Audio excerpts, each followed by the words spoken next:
Hey guys, I got a request from second period to walk through the book pages. If you are in first period, we've already done the first pages, so you can fast forward in the video. Okay, we are on page 283. We are factoring. Factoring first is going to start with the simple factoring until we do harder factoring. I have to sneeze. Anyway, God, I wish I could edit. To solve for x for each of these, this is just a warm-up. You are supposed to be isolating x. So 8 plus 4 is 12. Divide by 2 on both sides, and you get x squared equals 6. Now, x squared equals 6 is not the final answer. You should square root both sides, and you get x equals whatever plus or minus root 6 is. This is sufficient. You don't have to do anything else. If you have a calculator, you're going to get an approximation that x is plus or minus like 2.44 or something like that. I don't know. I don't care about decimals. Adjusting. Cool. So for this one, when you add 5 to both sides, I mean, I want you guys to try these on your own. Maybe, could you please pause the video and try these on your own? Okay, cool, we're back. To get rid of the cubed, we actually take a radical, and it's called a cubed root.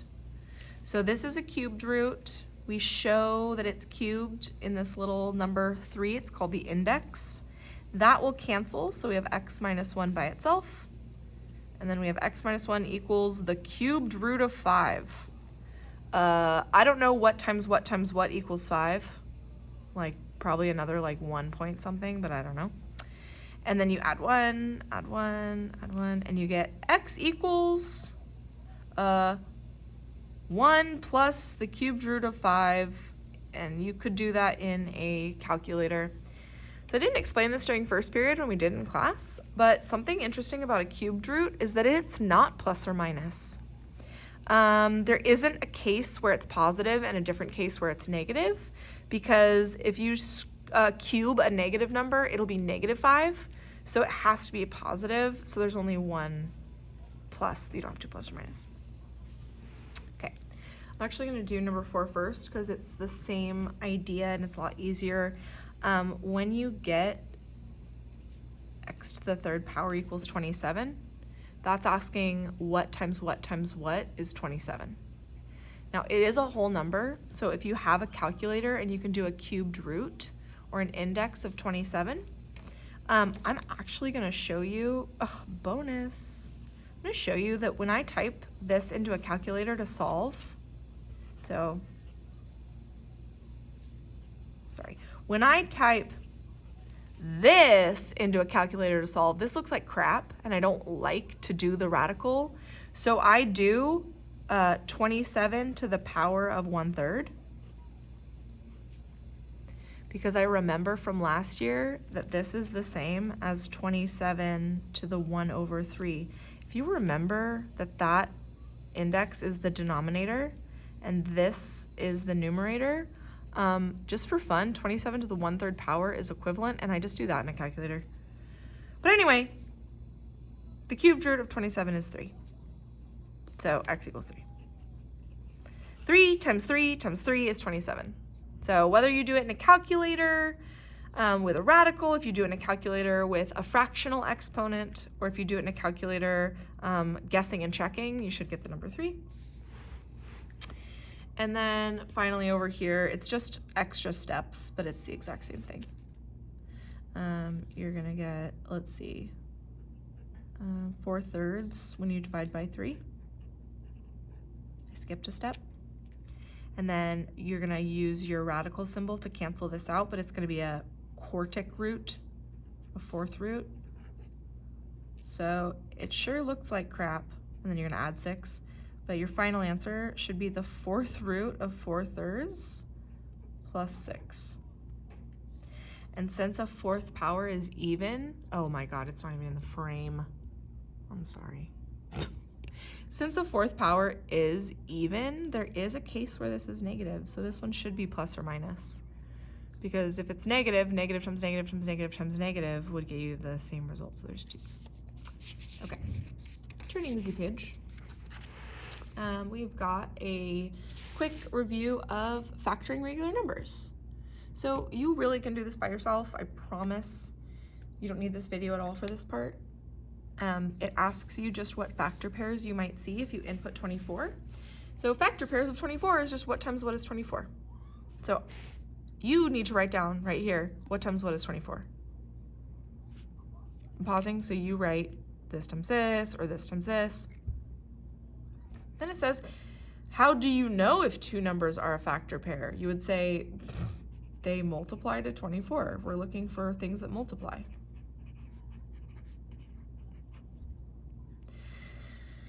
So, can 5 be an output value? If you've already done this, you know that multiplying by 5, no number times 5 will ever be 24. So you're going to say no, only whole numbers.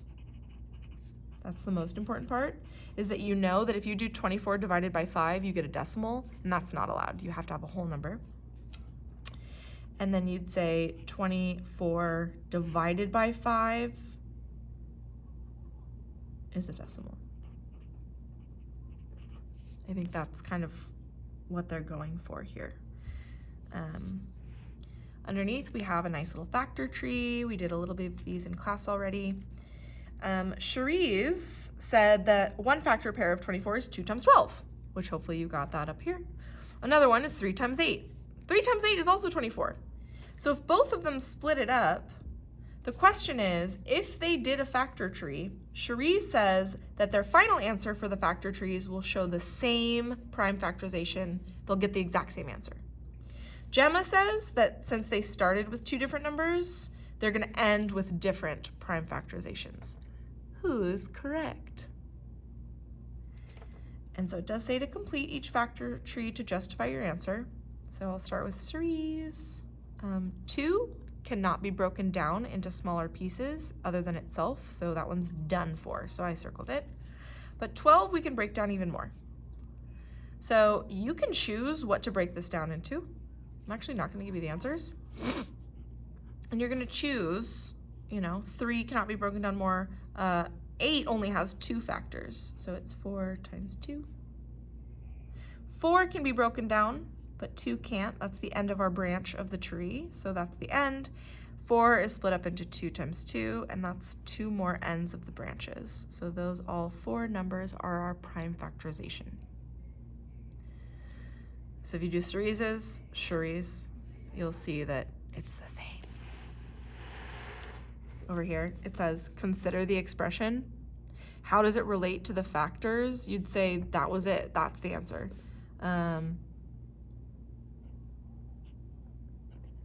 The prime factorization. That is the prime factorization. How does it relate to 24? Well, it is 24. 2 times 2 times 2 times 3. If you did that in a calculator, it equals 24. So number 4 is actually going to get to the heart of what we're going to do later with long division.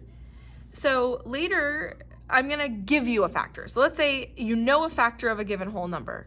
How can you determine another factor?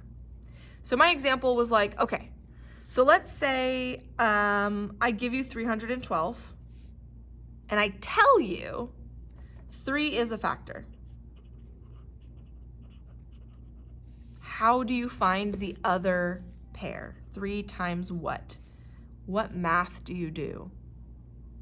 The answer is you have to divide. So division is the inverse of multiplication, and I'm actually going to show it like this. I would do 312 divided by 3. Of course, you could do this in a calculator, but you get 1. 3 times 3 is 1. 4. Oh my God. The reason I showed it like this is that this is actually long division that you're going to have to do in the next lesson with polynomials. So if you don't remember it from 4th grade, how to divide with this little thing, that's fine. We're going to go over it. And then the answer is, what is the remainder? Well, over here, I just did 3 times 1 is 3. You're supposed to put a 3, bring the 1 down, bring the 2 down, and 3 times 4 is 12 with a placeholder. At the very end, usually when you were in elementary school, you might have like a remainder. But if you divide a whole number by one of its factors, you're going to get a whole number back. So if you have the factor 3, this thing over here has to be a whole number. You're never going to have remainders. We only work with whole numbers. Underneath here, I would like you to finish this. Create a factor tree. I'm going to have you guys send me a picture of this work and link it in Google Classroom. So show me you know the 2 numbers that multiply. You might have something different from your neighbor. Okay, I'm actually going to end it here and do the rest.